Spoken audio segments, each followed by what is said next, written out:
everyone. Tony Winston here, Jazz Piano College.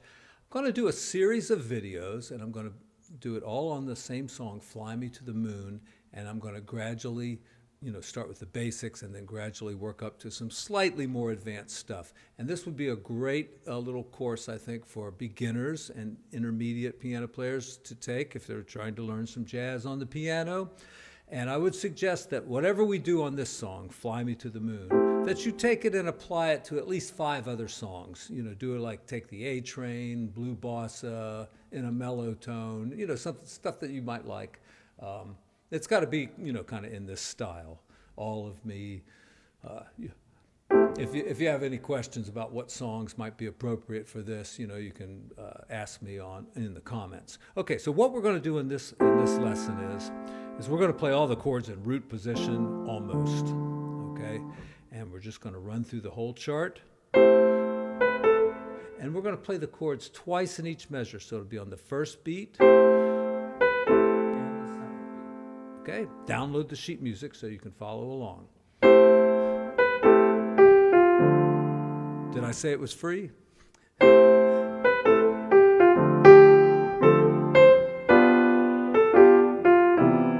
Notice that it's really the same shape. I think the fingers 1, 2, 3, and 5 are best. Many people will do it with 4, but I think you have more possibilities this way in terms of doing little inversions like we're going to be doing in the next lesson. So here we go again.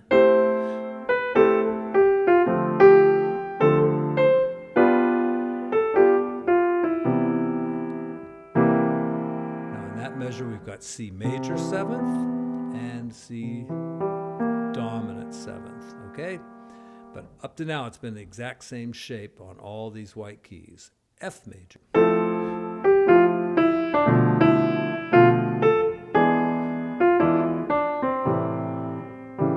And to run over the chords, F major 7th. You see a chord like this, B minor 7 flat 5, but in this key, it's just 4 white keys. So if you're wondering about that, a B minor would be like this, B minor, the 7th, and then we flat the 5, and we get that. Okay, E7 now is the first one that's got a black key in it because a dominant chord comes from a major triad, and we add the 7th. All right, and here we have A minor 7th, but if we want a major triad for the dominant chord, we got to do that. On to the next line. And here we're going to jump up to G.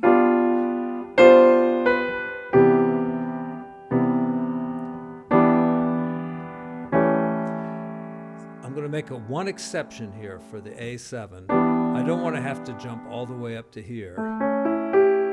So I'm going to do it this way. E minor and move these 2 down. Okay, it's the same chord. It's just these notes are still down here on the bottom. And this is why 3rd finger, I think, works best. Because if you're on 4, I don't know, it could work, but, and maybe if your hands are smaller, then 4 might be a better choice. Okay, there's our E minor and our A7. Since they both come in the same measure, we're going to play each chord just once. And then on to the next line.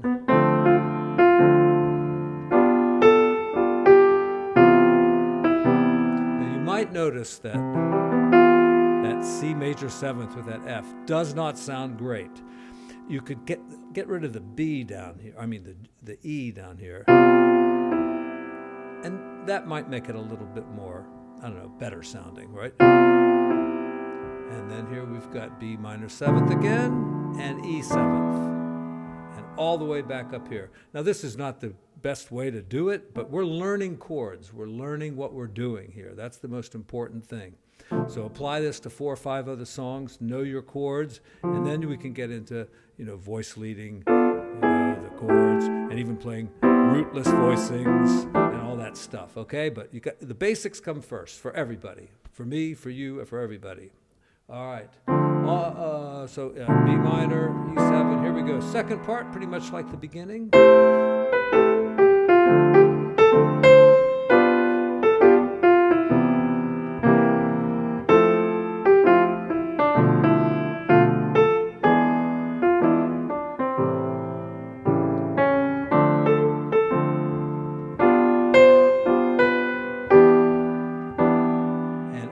G7, we could come up and do it like this maybe.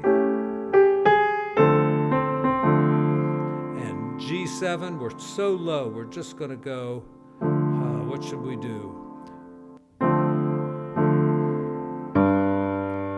I mean, it's too low to play the chord, so let's leave something out. Let's leave out the third down there, just play the root, the fifth, and the seventh. And most people know the melody more like this, right, with a B there instead of a C, for the I love you part. In fact, so many singers have done this song in a different way. Let me play the last two lines more, maybe like Frank Sinatra sang it. All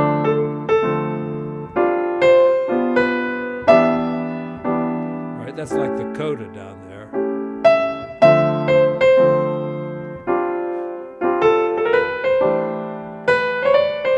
Something like that, I think.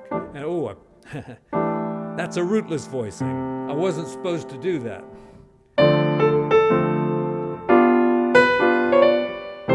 And it says C6th, so that's the first time we've had that chord. Normally we're playing C major 7th, which is a major triad and a major 7th.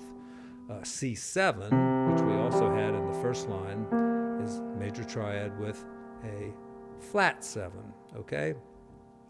And it doesn't mean a black key, it just means that whatever the 7th was, which is real close to the root, it just means it's flatted, okay? If we were in D, and we did a major 7th, we would flat that 7th for just a D7. Not a D major 7, just D7. It's a dominant chord. That's it. Next time we're going to cover moving the chords around with inversions like this. And it'll sound better, and it's actually pretty easy to do. So until then, thank you for subscribing, like the video, leave me a comment, and I will be back with part 3 very soon. Thank you.